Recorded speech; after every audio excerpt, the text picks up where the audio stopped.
Soy nuevamente el doctor Berbere Delgado, soy director de la publicación en temas de derecho de familia, sucesiones y bioética. Y como es costumbre, es importante hacer la entrega a través de este medio digital sobre los temas que se van a abordar en el mes de septiembre, en la publicación del mes de septiembre.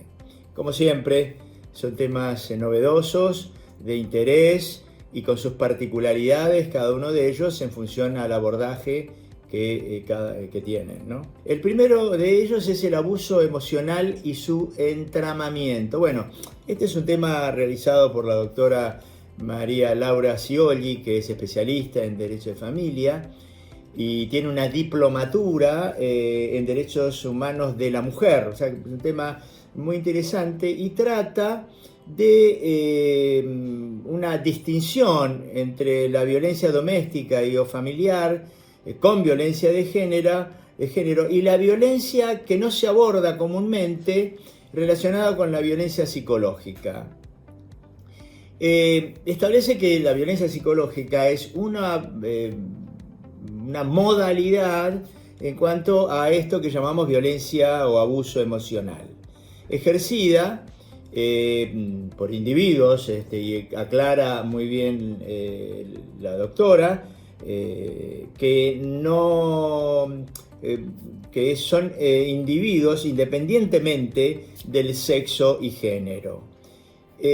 Hace un trabajo que da para la fundamentación de este tipo de abuso y este tipo de violencia psicológica, y abordándolo específicamente dentro del marco de un esquema de personalidad y desde el punto de vista psicológico, de las particularidades que puede tener una persona, un narcisista, ¿no?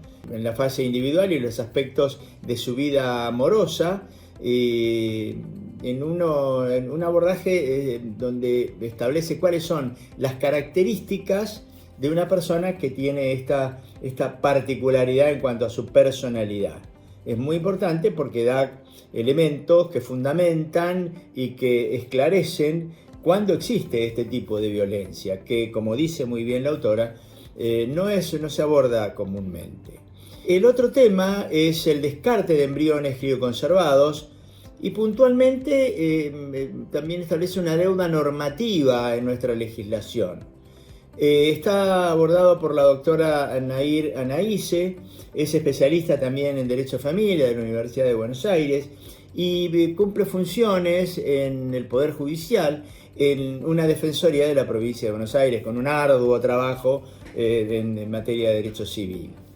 En este trabajo habla sobre la necesidad de tener pautas concretas, prescriptivas, que puedan resolver en cuanto a la definición, en cuanto a la naturaleza del embrión, y a partir de allí la aceptación o prohibición del descarte de los embriones crioconservados, que lo hace más bien en un trabajo más bien ecléctico y en la mirada de la necesidad de establecer pautas concretas. Y esto lo vivo yo cuando trabajamos en bioética y trabajamos inclusive con institutos donde se realizan las técnicas de reproducción humana asistida y quedan por ahí embriones supernumerarios que son abandonados y consultan qué hacer con estos embriones, más allá de que pueden ser utilizados para la investigación, entre otras cosas. El otro tema también que es muy interesante, que nos apartamos ya del derecho civil, sino es apuntes en torno a la caducidad del derecho de opción, en el marco del derecho, por supuesto, sucesorio. Este trabajo es realizado por Cintia Vanessa Grillo y el doctor Félix Miguel Alfredo Manduca. Bueno, son especialistas en Derecho de Familia y Sucesiones, así que tienen conocimiento y también la doctora Grillo es docente. El abordaje se da en cuanto a la congruencia o la incongruencia entre lo que establece en el Código Civil y Comercial el artículo 2288, que es el derecho a opción, donde caduca a los 10 años. Más allá de que este artículo, que una vez caducado el derecho a opción le da el carácter de renunciante, no se compadece con otras normativas, ni con el artículo 2337 en cuanto a la investidura de pleno derecho de los herederos forzosos, en la investidura de heredero, por supuesto, y también el 2299, donde la renuncia debe tener un carácter específico, se expresa, y no por el mero transcurso del tiempo, al fenecer o a caducar el derecho a opción, se reviste el carácter de heredero renunciante. Tienen unos ejemplos muy interesantes, ejemplos de distintos autores y en distintas circunstancias que lo hacen a un trabajo en esta materia muy interesante. Otro trabajo también, bueno, acá lo realiza un profesor destacado en la Facultad de Derecho, en Derecho de Familia y Sucesiones, el doctor Gabriel Bedrosian. Un tema también de actualidad muy controvertido, y el doctor lo aborda a partir de un análisis de fallos, que es el título de este trabajo es el fallecimiento y la transmisibilidad de la compensación económica, vacío legislativo y respuestas posibles, ¿no? Acá las preguntas que se hace el doctor en realidad en este fallo, y que es le puedo dar los datos, MRJ contra LMD sobre ofrecimiento de cuota alimentaria. Es un fallo reciente del 15 de junio de este año, del 23. Y las preguntas que se hacen, si es transmisible la acción o el derecho ante la muerte de uno de los miembros de una pareja ya disuelta, ante una eventual respuesta afirmativa, el tratamiento si debe ser diferente, si fallece el deudor o el acreedor de la prestación. Y el debate se produce en cuanto a, por ejemplo, la asignación complementaria. Si esto, frente al fallecimiento, ya sea del deudor o ya sea del acreedor, se transmite. Y acá el autor, que ya nos tiene acostumbrado, Gabriel, realmente es un estudioso y un investigador del derecho de familia. Como dije recién, es un destacado profesor, adjunto regular, ¿no?, por concurso. Y la pregunta se dice: ¿quién fallece? Si fallece el beneficiario de la compensación o de la asignación complementaria, o fallece el obligado. Y hace una distinción. Si la acción de compensación resulta transmisible ante el fallecimiento de quien se pretende como derecho percibirlo, es decir, si es el acreedor a esa asignación complementaria, la mayoría de la jurisprudencia, si fallece el que tiene el derecho a percibir, evidentemente es un derecho intuitivo de persona. Si fallece el deudor y ya existió una pretensión, la acción resultaría transmisible pasivamente a sus herederos. O sea, el derecho a la compensación económica, si fallece el acreedor, se extinguiría, pero si fallece el deudor, podría ser transmisible ya cuando ha sido exteriorizada. El doctor Bedrosian también aborda desde el punto de vista de una legislación comparada, legislaciones como España, Francia, Chile, o sea que es un tema muy bien trabajado, un tema donde realmente se aborda de manera muy completa. El otro, también una nota de fallo, realizada, ¿qué les puedo mencionar? A la doctora Alés Uría, Mercedes, es profesora adjunta de la Universidad de Buenos Aires, en otras materias, y fundamentalmente es una colaboradora en mi cátedra como profesora también. Bueno, una excelente profesora y una excelente persona. Y habla del tema del derecho a la identidad del nacido por ILE, por la interrupción legal del embarazo, y la posibilidad del parto anónimo. Una situación, una cuestión que no está tratada en nuestra legislación, como en otras legislaciones.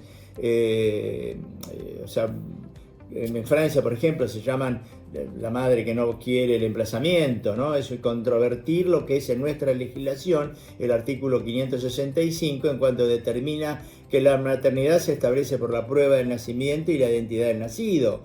Pero bueno, el tema se produce en el caso de que una mujer o la persona gestante pretende la interrupción voluntaria del embarazo o la interrupción legal del embarazo con posterioridad a la semana 14 que regula la ley 27610, y el caso está tratado en cuanto a que se produce en la semana 34, 32, 30 y sigue viviendo el feto, o sea, el niño, ¿no? O sea, nace y tiene sobrevida. Pero bueno, ya hay una manifestación directa de que no pretende asumir esa condición de progenitura.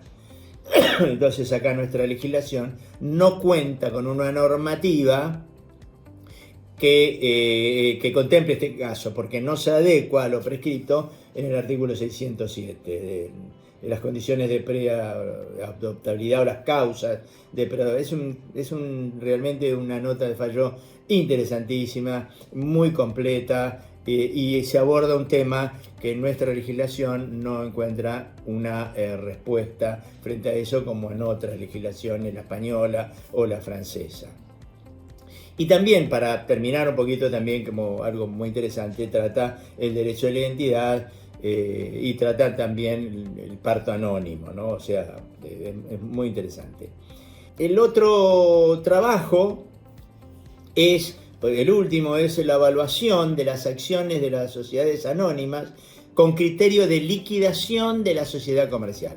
Este trabajo es también una docente, Sanaí Cordero, y es un tema indudablemente cotidiano, indudablemente un tema interesante que tenemos nosotros los abogados que sortear, donde el demandado en esto que es la liquidación de un régimen patrimonial del matrimonio había constituido una sociedad con su padre donde el 50% le pertenece y fue constituido con posterioridad al matrimonio.